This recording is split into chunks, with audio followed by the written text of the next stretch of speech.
Hi, everybody. Welcome. Today we're talking about stage fright, performance anxiety. It's something that can be applied to a number of different circumstances, not just in singing, but all performance, public speaking, taking a test. There's a lot of applications, but it's a certainly very, very important topic for singers because and you could say this for a lot of instruments, but especially for singing, our body is our instrument.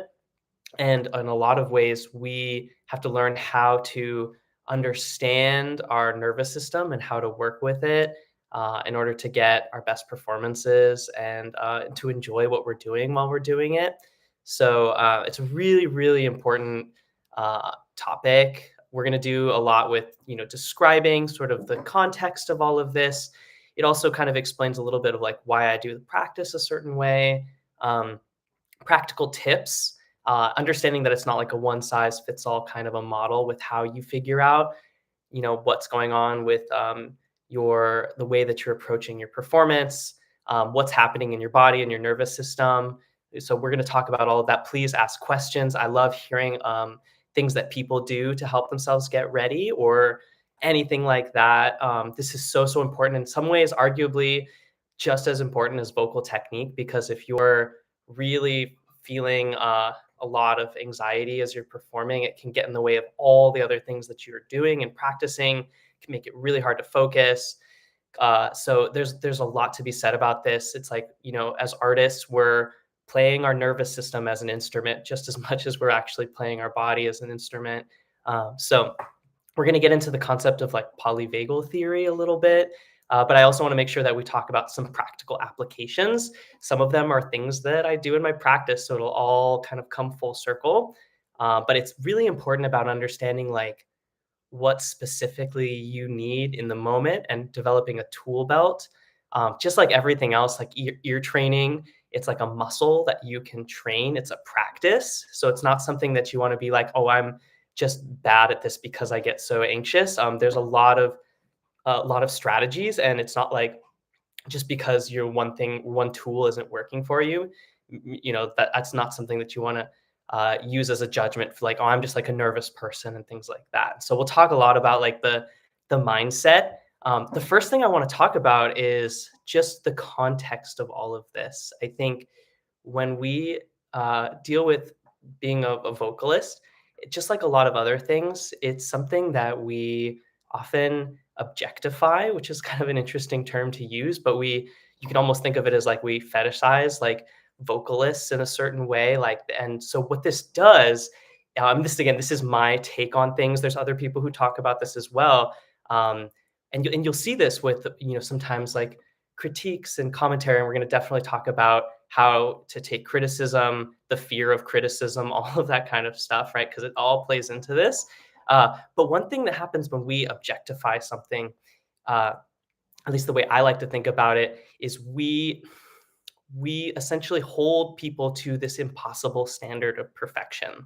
And then when we hold this impossible standard of perfection, we force people into this obsession over a false standard of beauty, that there are certain things that must be accomplished in order to be beautiful. And sometimes we, in the pursuit of that, actually are not present with actually what's happening in front of us and the art that's being communicated. So I always challenge people to be present with what they're experiencing and not just like tick boxes like, oh, well, that was a little bit under pitch, or oh, that was, there's a crack there. Like you may actually find that when you take away those things, that you're actually enjoying the performance more or enjoying performing yourself more. When we create a false standard of beauty, there's other things that influence that, like putting in auto tune into everything so that what we hear, it's just like a billboard on, like as you're like driving down the highway, when you have airbrushed things or like computer altered facial structures, it makes it feel like, oh, well, my voice isn't nearly as perfect as that. And so I should never really try. And this is part of the reason why I do a lot of this stuff, is about helping to re-empower people to get into the vocal practice, and that you don't have to have perfection to have a meaningful experience with this stuff. And often that false standard of beauty can lead to all sorts of shame. And I think this is like the really important thing. And this is going to be a big topic, which is how do we unshame our nervous system How do we unshame the practice of being a vocalist and a performer? Um, yeah. So we'll talk about this too. Yeah. What does it mean to have an edge? Like nerves can give you an edge, and it's somewhat a little bit of the definition of what we're talking about here. It's really about a balance, and we'll talk about like we're not trying to eliminate nerves. That actually can be the wrong way of interpreting what's happening with performance anxiety. We always want an adrenaline rush. We want to have that excitement, but it's about sort of balancing certain forces so that it doesn't become suffering or overly depleting on the body, especially if you're someone who does this all the time. Being like in that constant excitatory state or activation can be really harmful on the body. And so it's kind of like, when you think about like stress, it's just how we handle doing things in the world. It's partially a survival mechanism. But again, the big topic here is how do we unshame fear, having these kinds of responses. And, because that's what often will hold people back from even trying to do this kind of stuff, because there's just something that we've done with like competitions and like critiques from strangers that can lead to this sort of shame based culture. Either you're perfect or you do something wrong and you should be ridiculed. And that's something that I really hope that we can all like start to understand and process more, because it can make it really tough to express yourself artistically when you're battling that kind of stuff. I always see it as like all of our technique is just trying to serve our communication and our art making. And it's not in of itself what's most important. Like we have to be the best vocalist for a performance to really land and be successful. So we'll talk about all of this. And again, I really want you to kind of chime in with this because this is my take on it, but I also like love reading books about this kind of stuff. Um, yeah. Hey, welcome everyone. This is so great. This is awesome. And it's, yeah, this, one thing, speaking of like being in like a girls group or a boy band or things like that, like camaraderie is really, really helpful in this. When you have people that you can trust and support each other in a community, that's also part of doing this, even though it's sort of a little less removed or a little more removed than like, being actually in a group.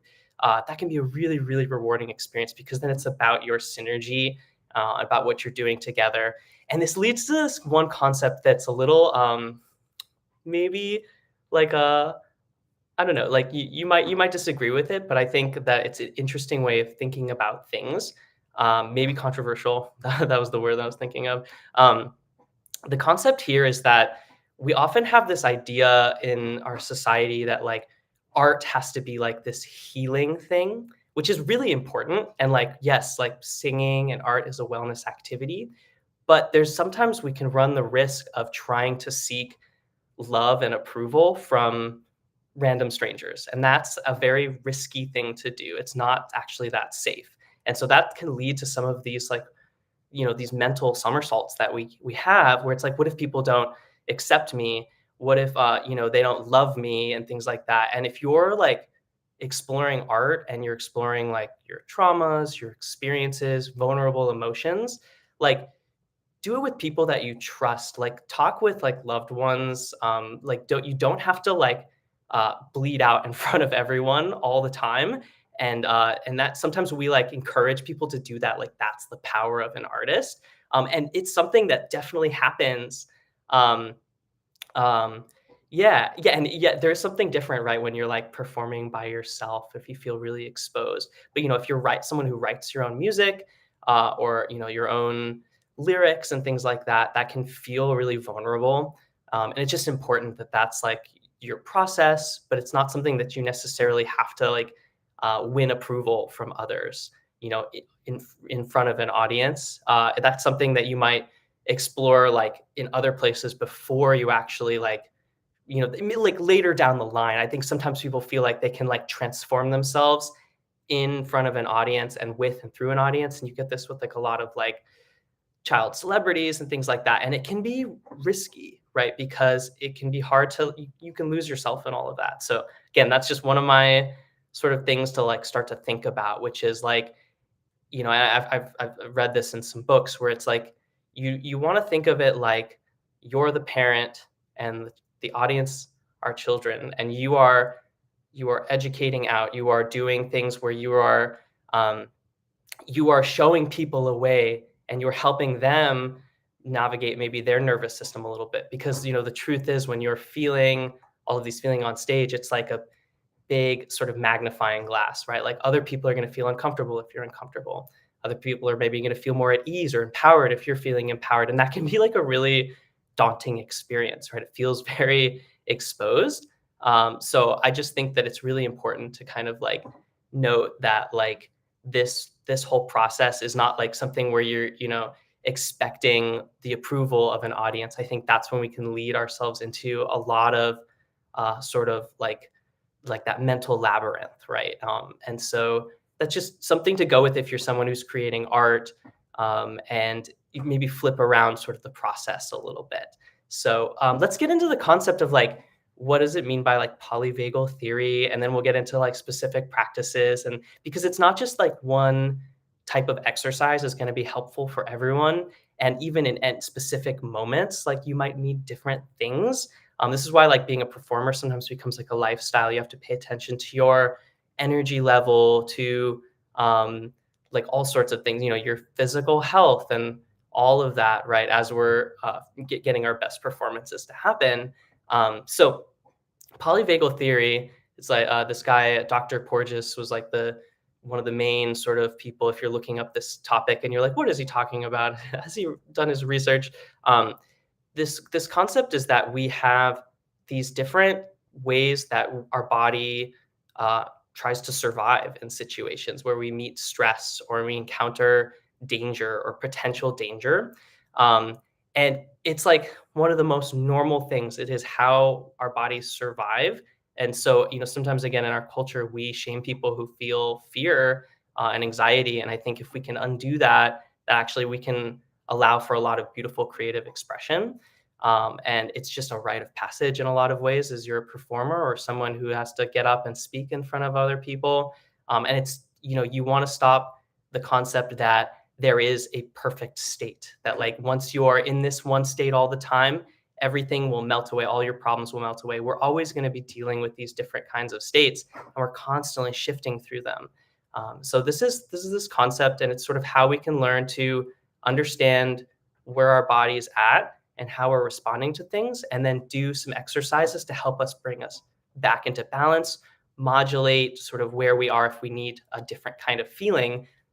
So the first one that people often talk about is like the freeze state, right? So this is like you want to think of it as like when you dissociate and it's hard to focus.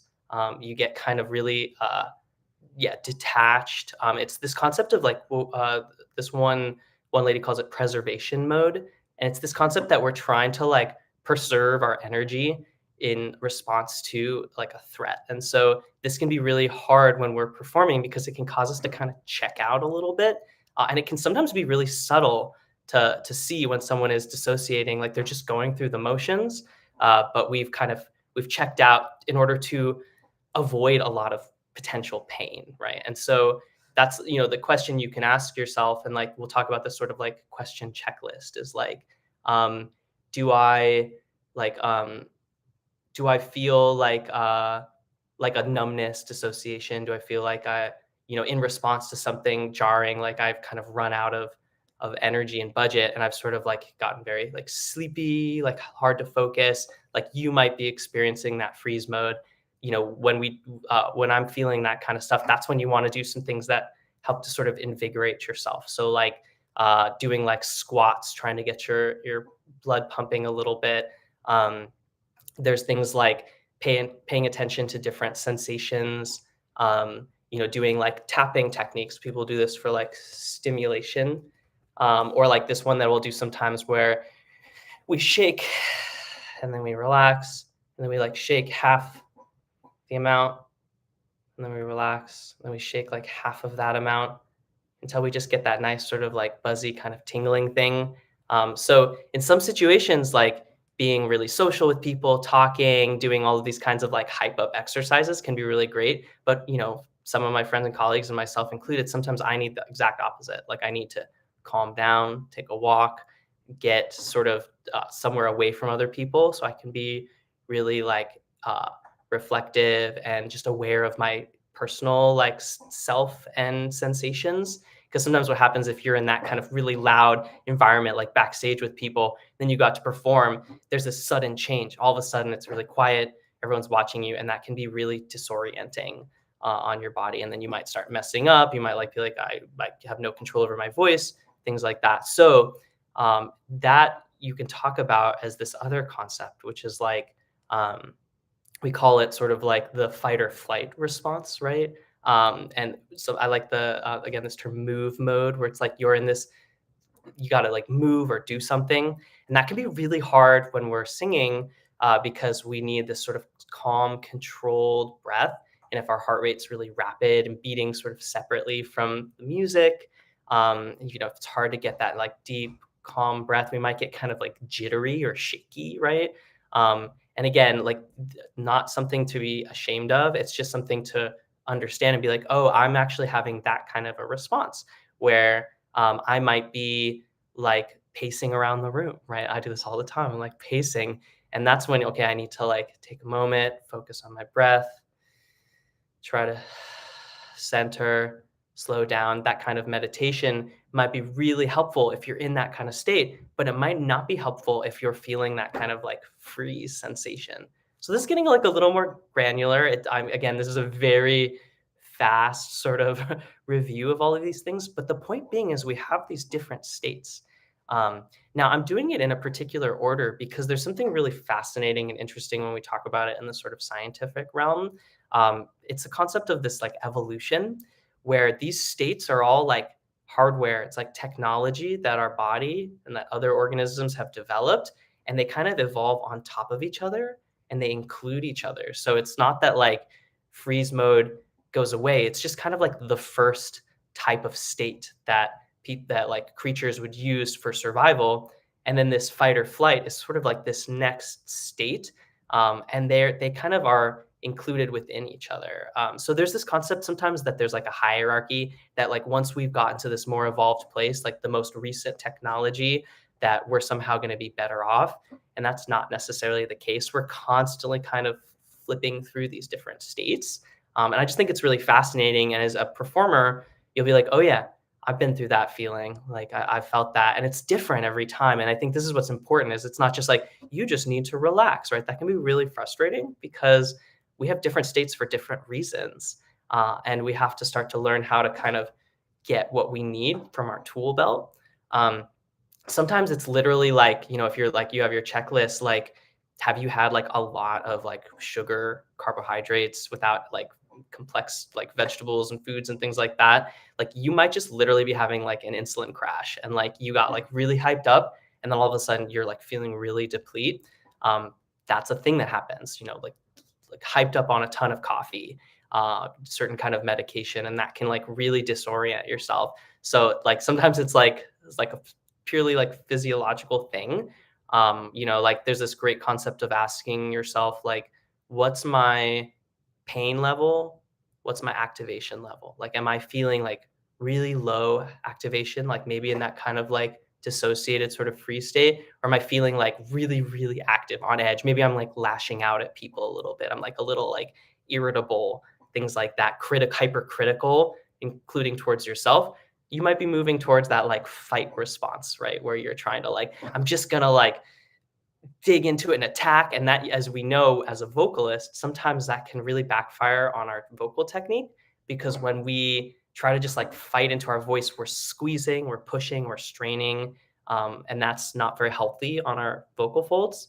So that's kind of why, like, sometimes like this concept of like, oh no, here comes a high note, like I'm anticipating the high note, and then we try to do too much actually, and then we get in our own way. That's when we crack, like our voice gets too much pressure, and all of a sudden it has to sort of bail out, and it'll like flip into head voice or things like that, right? Sometimes we do that on purpose again.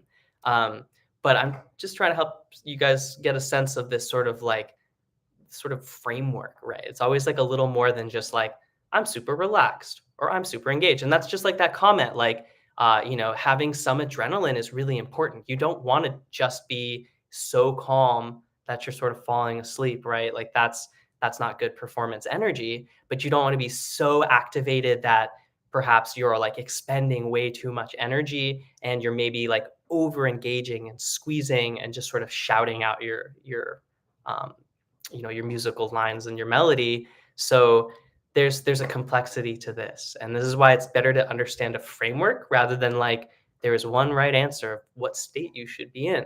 So if you think about it, you're trying to do a very calm, meditative kind of ballad like energy. You're going to want to try to bring yourself to that sort of more peaceful, kind of like still slow moving thing. If you're doing like a dance routine and it's like a lot of like big energy and like lots of choreo, lots of just sort of excited runs and things like that, you're going to want to start to kind of amp yourself up a little bit and sort of find that balance. So it has to do also with like, what kind of state you're targeting and you're trying to get to, and not just like that there is like, if I'm just super chill and I take a nap and then go out to perform, that's going to necessarily serve me well. Right. And I've been there. I've been like, okay, if I just get like super relaxed, then I won't be stressed.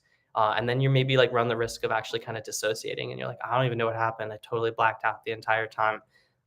Again, these things happen, and it's important just to acknowledge like what kinds of sensations are you having? Like keep a journal, about it, and start to be more specific about like, the emotions, the sensations that you're coming across.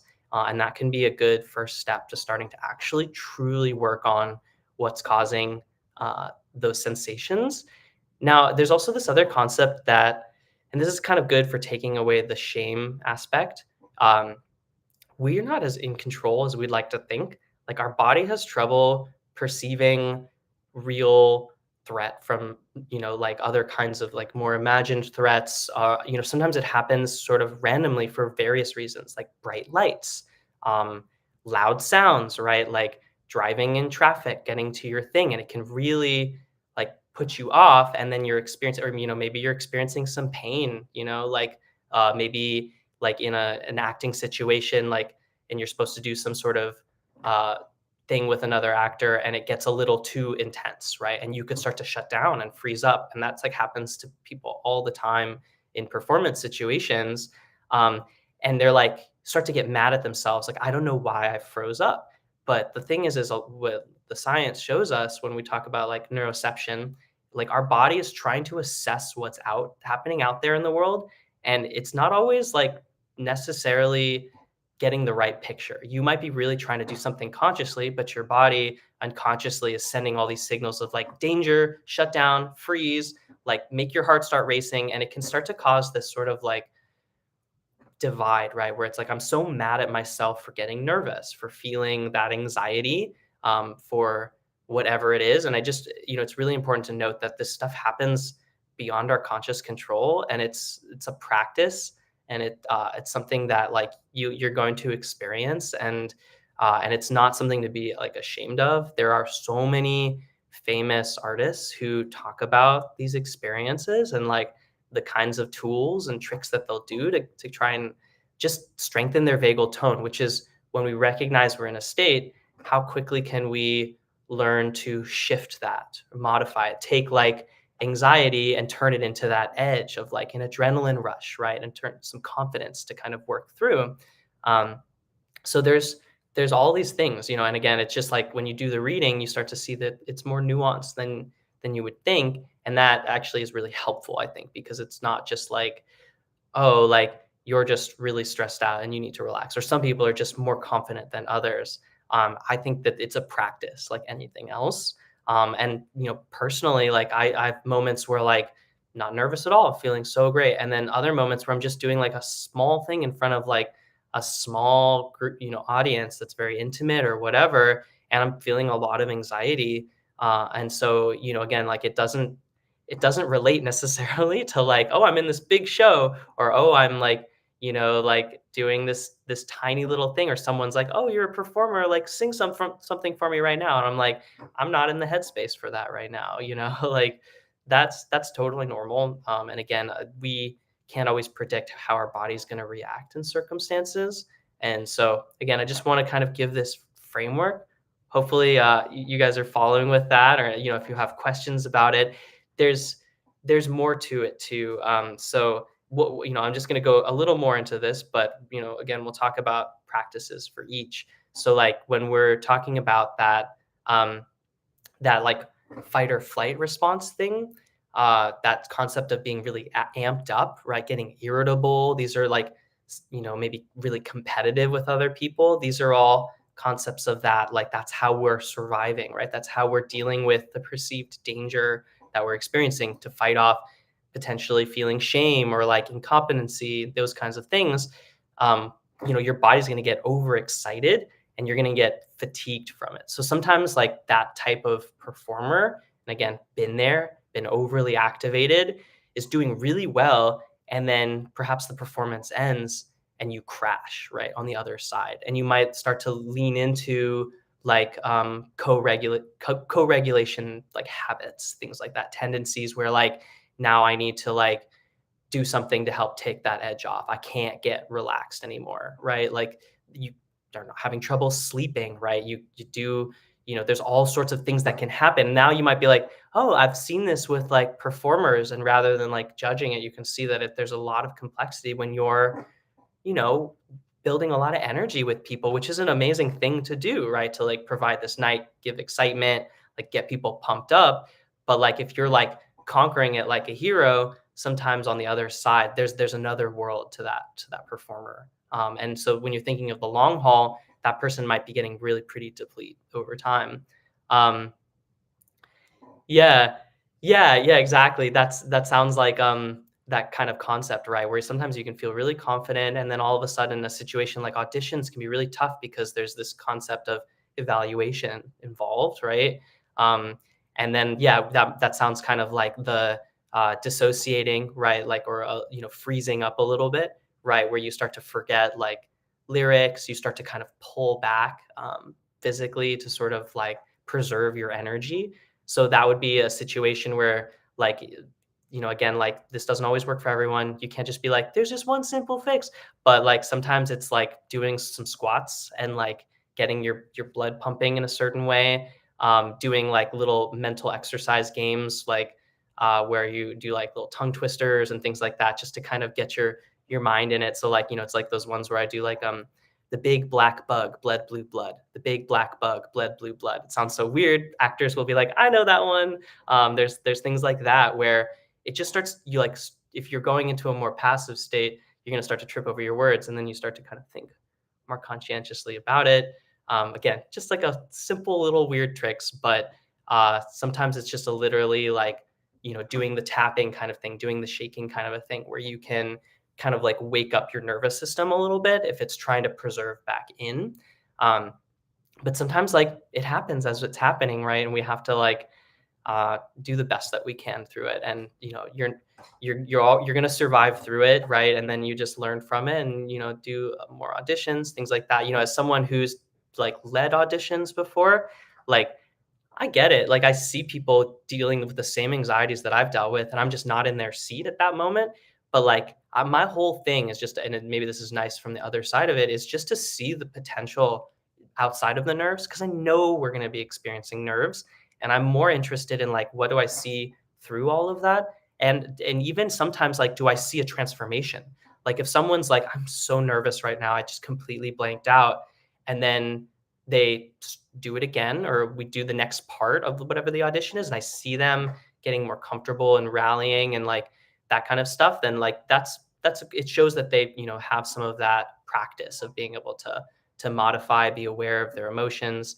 And again, there's not shame in this. Like this happens to people all the time. I've had stories where like the accompanist had like accidentally modulated up like on on one of those electric keyboards, like modulated up 4 keys for the last person, and then they start my thing and it's up like a fourth or a fifth higher than where I wanted to, and I'm like, you'll immediately like make some weird sound, and they're like, why is this person here? And I'm like, oh my gosh, I'm like freaking out right now. And then they realized that like there was an issue with the key that they were in, and I had a chance to reset it, and I was like, what can I do to like pull myself out of this? And I got through the song and did it again, and like there's so anyways, there's we have these kinds of stories where things happen like that. There's a certain playfulness sometimes where we have to see that like there, the stakes aren't always as big as we make them out to be. So let's go back. So when I'm talking about like this fight or flight response, which is a very common one to get actually kind of agitated, and there's a lot of artists who are like, I use that to my advantage and I like pump through it. That can be helpful, but you can actually end up harming yourself actually by over engaging, and you might get lots of tension. You might start to feel pain from that.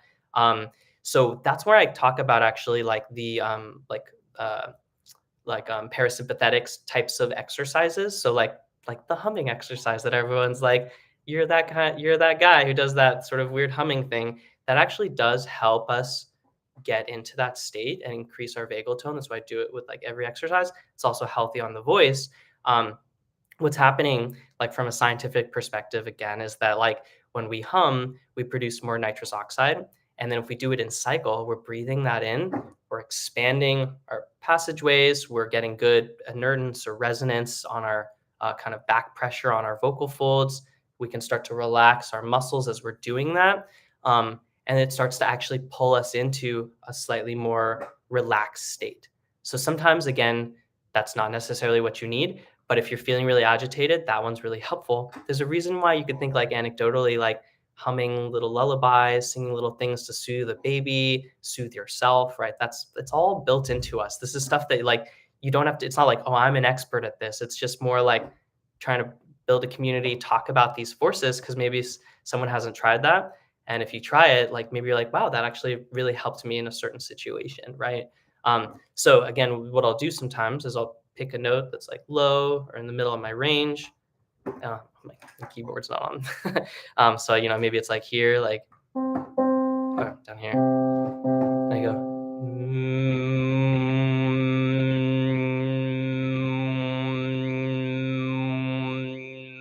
kind of moving it around, moving through vowel shapes internally. I might slide around and be like,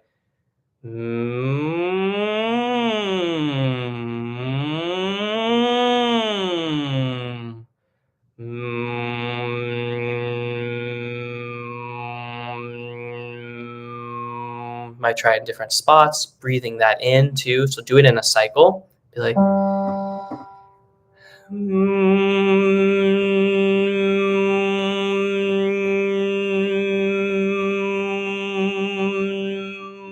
you might notice like even there, like as I did that, like my body had a little bit of like jittery kind of motion to it. Again, that's like actually there my body is starting to regulate, and I'm starting to teach it that it can be sort of calm in this more sort of smooth function state. Sometimes allowing the jitteriness to kind of go through a little bit, right? Like don't fight it, but yeah. Oh, I don't know if this maybe the speaker wasn't. Sometimes it doesn't catch this, which is really weird. But I'm essentially going like yo,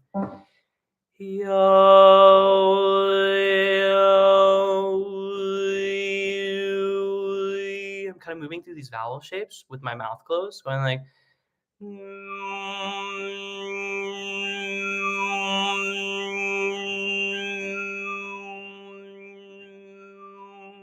And then also allowing vibrato to take over, right? When we talk about vibrato, which is the oscillation, if I'm like,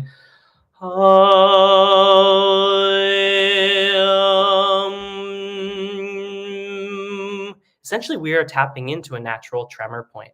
We're allowing the shaking to actually help us open things up, relax things. Like, think of shaking, like rewire yourself. Like shaking is actually a way that our body is releasing fear. There's like actually like shake therapy kinds of things that help us release these sensations and get more comfortable with them, and see it as actually like a regulatory process and not something to be like ashamed of.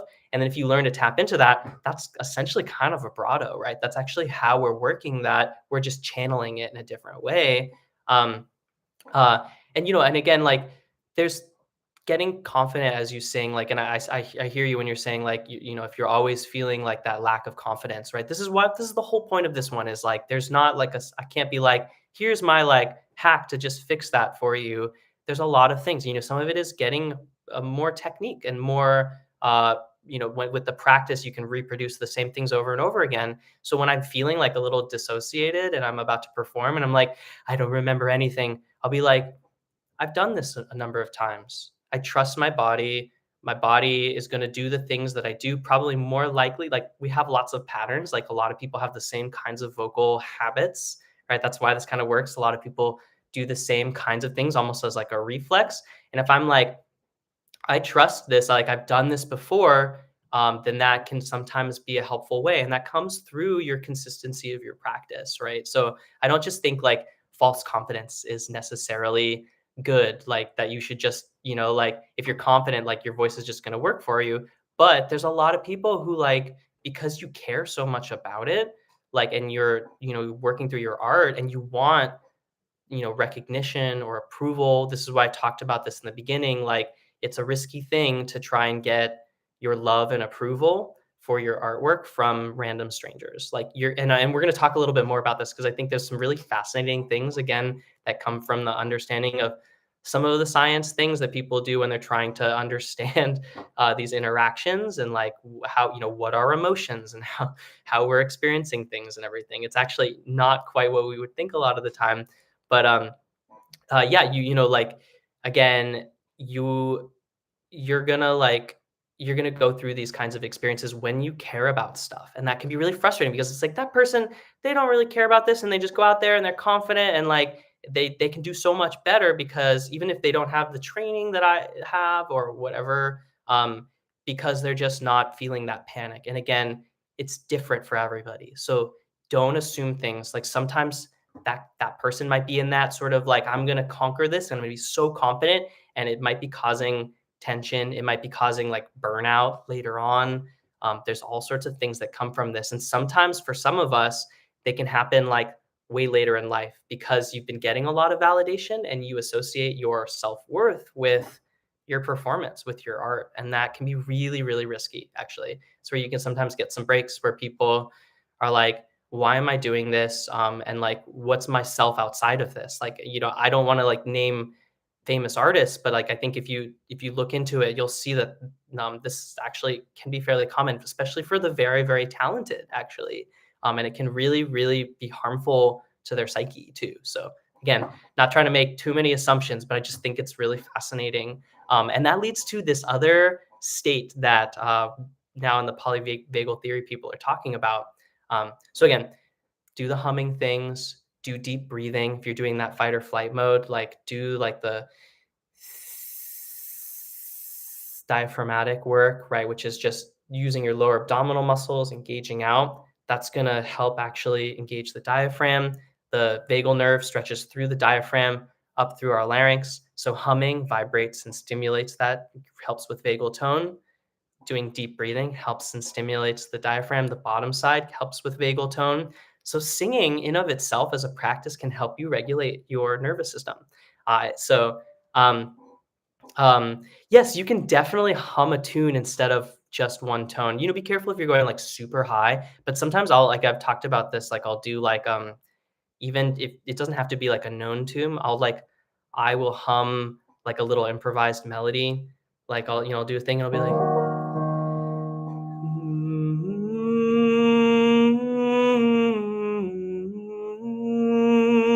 I'm like soothing myself like I'm like a little baby, right? I'm like,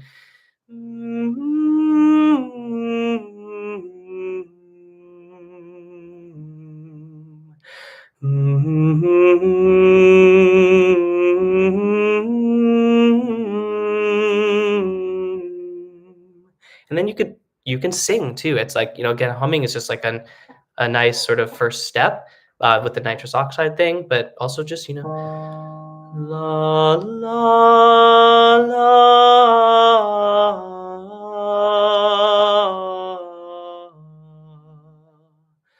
da da da da da. And I often like to pick something that's not necessarily what I'm about to sing, because there's this thing that we can do where we get stuck in that this is the song that never ends, right? Where you're like humming your song in your head, or you're thinking about your song over and over again while other people are perhaps performing. And it might actually make you start to like lose your mind a little bit and or exhaust you before you start singing and exhaust your focus. Again, if you're feeling like a little backed up and you haven't worked on it a lot, like don't be like Abram said, don't do that. But like I've done this before where I'm like singing a song over and over again in my head, and I'm like, I'm doing this because of nerves. Like I know the song, I keep doing it over and over again, keep looking at it, and then it might make you less present. So again, that's like a really, it's a cute little trick. Actually, I'll go into a hallway or somewhere outside, and I'll just like sing and like luxuriate my voice and like self-soothe actually. And actually, that's how I do a lot of my like vocal practice in general. It's a great way to open up your voice. Um, so highly recommend that. And also the breathing exercises, again, doing like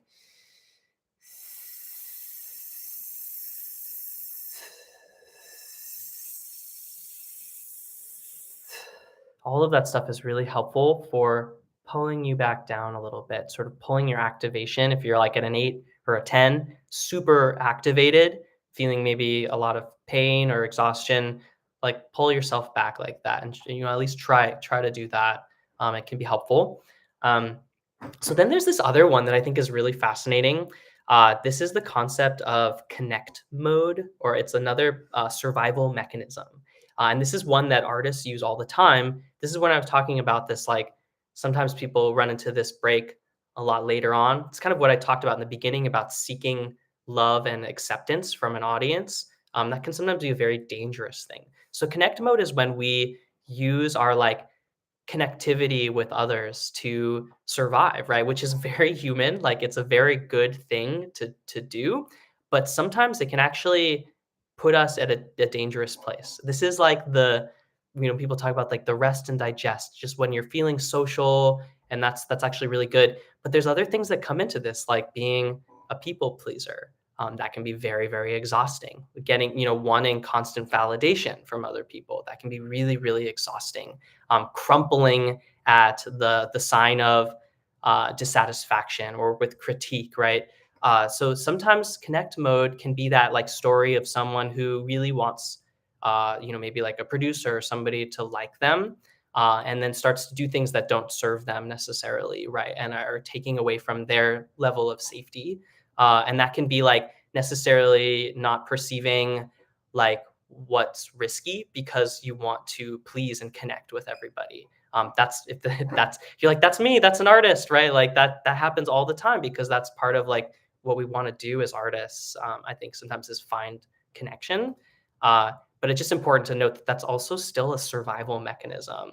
At least that's where a number of people like a shout out to like was it Ruby Rose Fox? Like, been reading her stuff, and she's like really got some really great things to say about polyvagal theory and uh, being an artist. There's some other ones too, but this is like, again, like doing research and like following up on people who really help people with this kind of stuff, and it's is really interesting that that sometimes actually like our sense of wanting to connect with other people can actually put us in an unsafe place because we might run that risk of feeling like the rug flipping out from under us. That like if I don't please everyone, that like all of a sudden they're going to turn on me, or like I don't believe them. I don't believe all the people saying, "Wow, you did a really wonderful job." It starts to feel kind of like empty, maybe for some artists, and that's not very fulfilling. And over time, you're really depleting your sort of like you're depleting the dopamine, the like enjoyment of your practice, and that can start to really cause a different kind of anxiety and pain. So again, just trying to bring out some complexities, like demystify behind the veil of like what it's like sometimes in the performance realm. um, so it's there's a lot to be said about all of that, like again, sometimes we're just tired, sometimes we're feeling a lot of pain, sometimes we are having like an insulin crash. There's other reasons why we might be like not our best, and sometimes we equate all that to like anxiety or stage fright or like dissociation, and it's really important to kind of like ask yourself more specific questions about what you're feeling, um, what sort of level of energy you're at. Like sometimes here's another one is like if you've like experienced something really novel or exciting or pleasurable, that can cause this sort of like dopamine imbalance kind of a thing that happens. So like the rush of like the first show, or like, and then there's the sadness that happens when the show is over, um, kind of ringing a bell with some of the other kinds of things that I've been talking about. Again, it's like a framework and a narrative that we want to start to think about. Um, Here are some other really fascinating ones that was really helpful for me. And I don't know if you've experienced this, but it's partially with this concept of like connecting with other people. Like I've even said this before, like, like go out and try to like make eye contact, connect with someone, smile, get that experience back. There's some really interesting like studies that like now that I think, and sometimes that's helpful. Again, not to say it's like so bad, but there's some interesting things that kind of are changing my approach a little bit. Like when we feel dysregulated and we're feeling nervous or like have anxiety, uh, they've done some studies that we generally like, and this is like in general, even without the anxiety, we don't read facial expressions very well. People always think like it's like, oh, the window of the soul, like you can see everything. That's not actually that true. There's like the studies will say that it's like 20 to 30% of the time we actually get the correct emotion or facial expression correct. And so when you're looking out at an audience, and you're feeling anxious, there's also studies that show that we tend to perceive neutral faces as looking more scary or like more disapproving. And so I don't know if you've been there, but you're going out to look at people and everyone looks like they're like not enjoying things. And that's actually, there's like a whole like psychological kind of like loop that's happening. And don't make assumptions. Like you actually don't necessarily know. And you may be just perceiving those faces uh, as maybe disapproving when they actually maybe aren't. And maybe they're really enjoying what you're doing.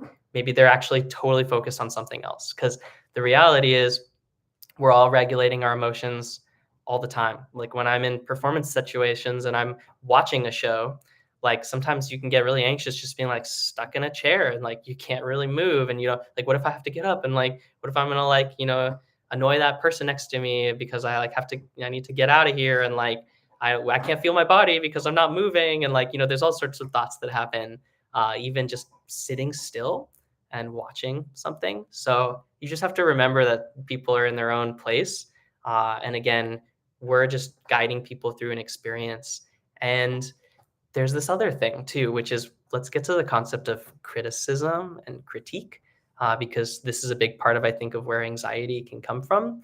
Uh, it's really important to note that like most people's advice is autobiographical. It comes from their own experiences, first of all. But also like, and this, I've fallen into this because like, of course, like I do all this content and it like goes out and I'm like trying to like connect with people and like, express my mission and hopefully be helpful. And like, people are going to say like, I want more of this, or like, this particular one is a lot about like communicating concepts rather than like just teaching vocal exercises.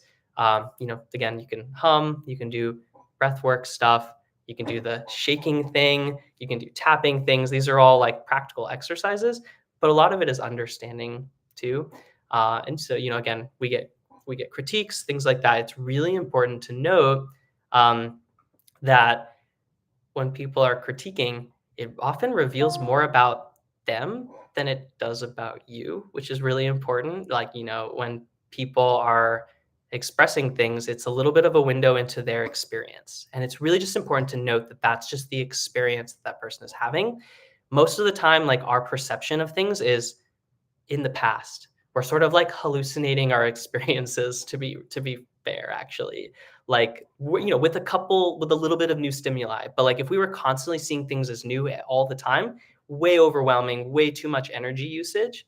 And so like a lot of times we're reacting to our perceived notion of like what a singer should be like, what the standard of beauty should be. I've seen this show or I've heard this song before, and I remember this one version where that felt really good to me, and I'm not feeling good right now. And so therefore, maybe it's a critique on the singer. And sometimes it's not, right? Sometimes it's just about the state that that person is in, what they're expecting. And that doesn't necessarily reflect on you. So it's, obviously we want to take critique in, but I think it's really important to note that it often just tells you a lot about the person themselves and the state that they're in. And often their preconceived notions of how things should be.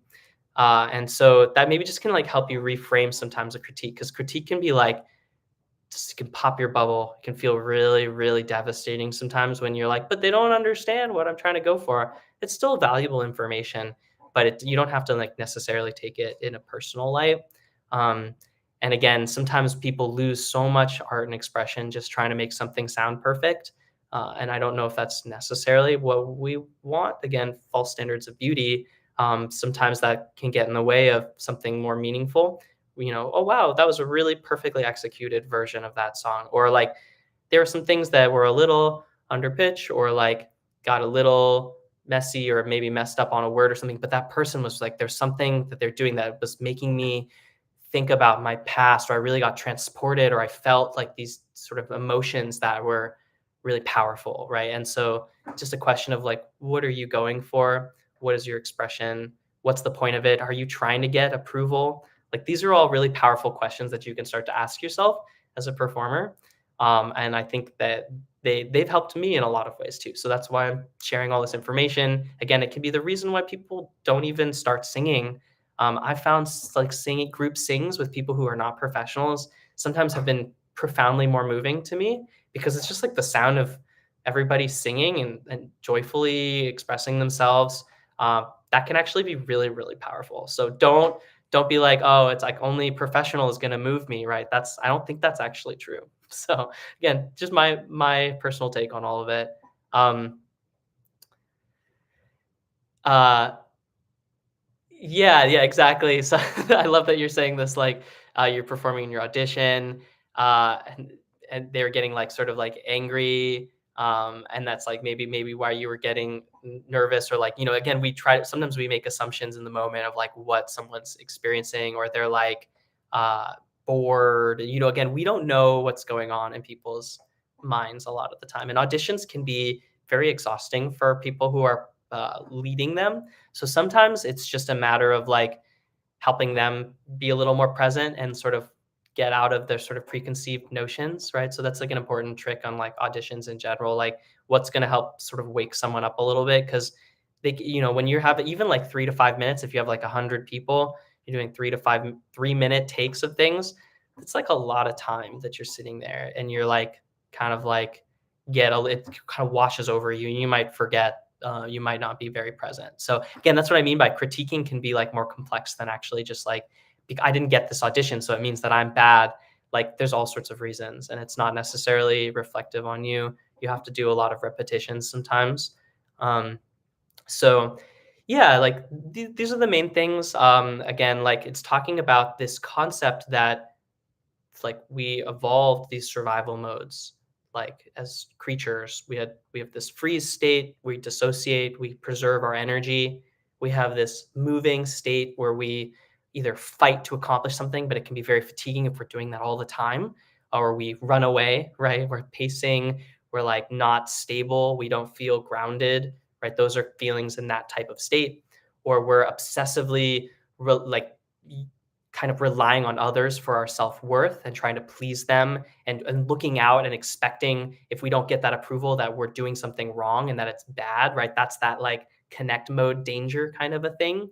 Um, and then there's this concept that it's not that there's one state that's good. Again, we're fluctuating between all these things.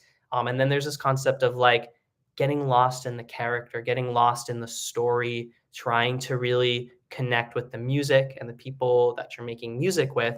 And that can be really, really powerful. That can be a safer way of exploring all of these kinds of sensations. This is a very complex topic. Actors deal with this all the time.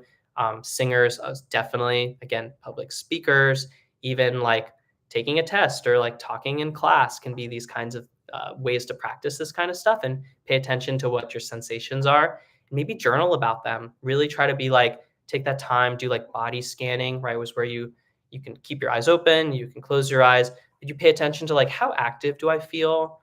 How uncomfortable do I feel? What are specifics and sensations? Again, we oversimplify emotions. There's complexity to emotions. They're often more constructed than we realize.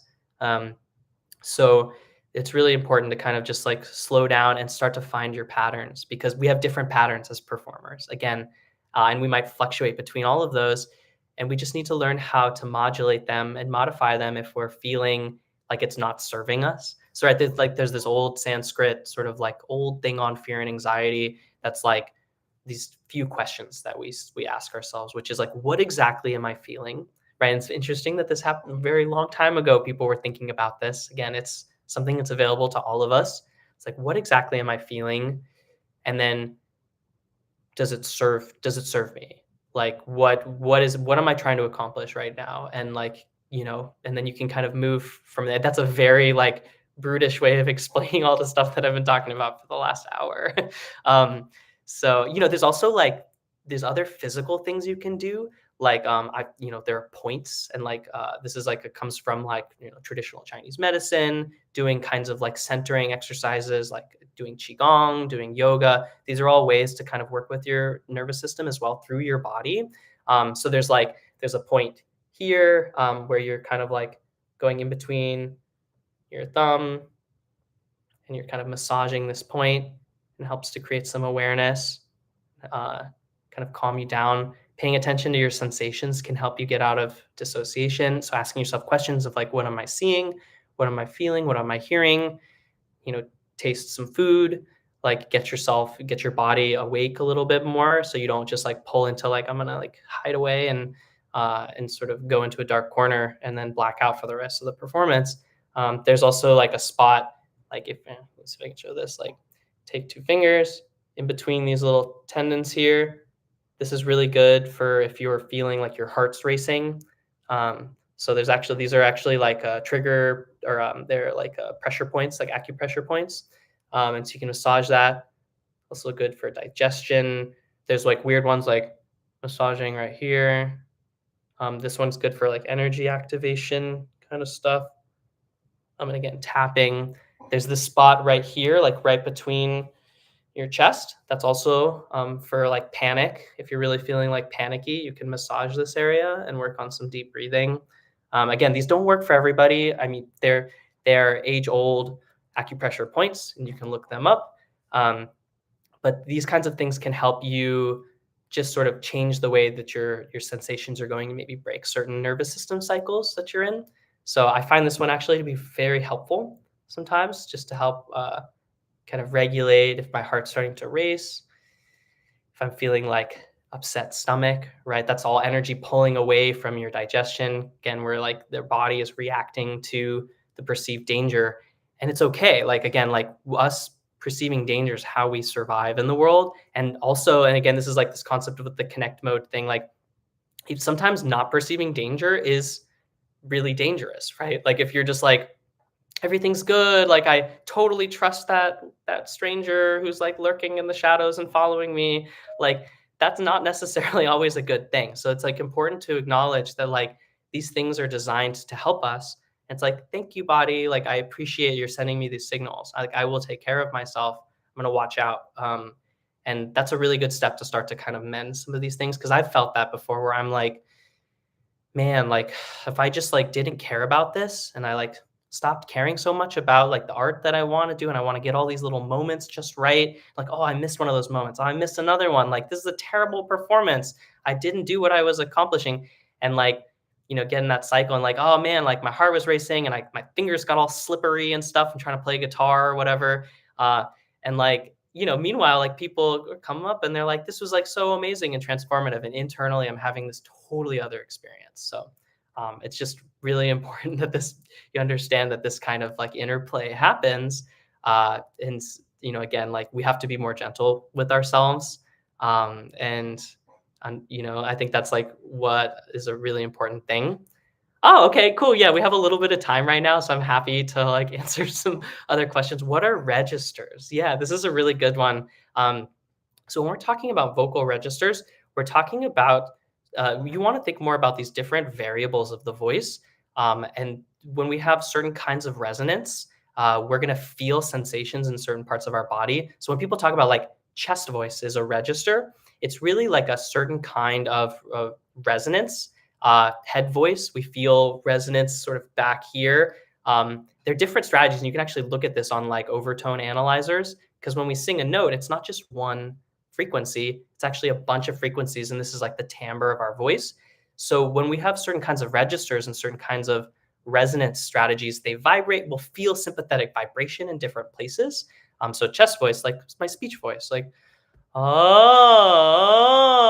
Head voice is like this sort of like other kind of higher pitched voice. These are very primitive ways of experiencing registration by sensation. Like if I'm calling out, cheering out, and going like, woo, woo, that's head voice registration. Now, it's really just like a teaching mechanism registers are more of a metaphor actually for this complexity of variables. When I'm in chest voice, my vocal folds are thicker and they're more surface area connection, partially because of resonance and breath pressure and these other variables. Now, when I'm in head voice, it's thinner and there's less surface area connection and they're pulling away more. It's a way our body tries to protect itself as it goes up to higher frequencies. And so you could think of it as like this spectrum of going from very obvious chest voice, oh, to very obvious head voice. Eee,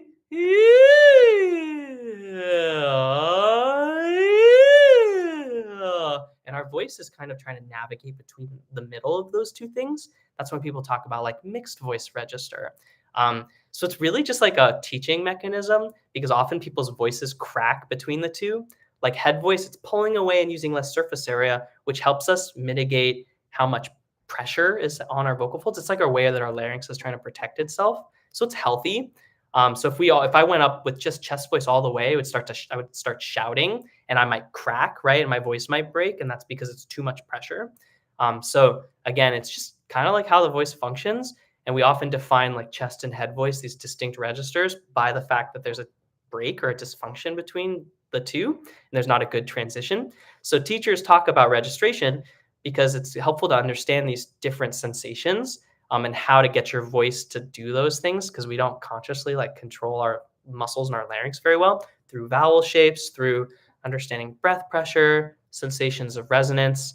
And then from there, we learn how to transition really smoothly. So that's like people talk about like mixed voice and they're like, you don't understand the mixed voice register. And it's like they get lost in the fact that they think it's like a specific thing. Like, and it's really just more of understanding that there's a transition that has to happen for our voice to be really healthy. So man, I did that one pretty fast. Hopefully, I don't know if that I see. And you're asking like how to teach yourself that it will need more time, another time to explain, but we do have a lot of content on that. So you might look up some of our things on like what is mixed voice, different registers. We do have a good amount on what are the registers of the voice.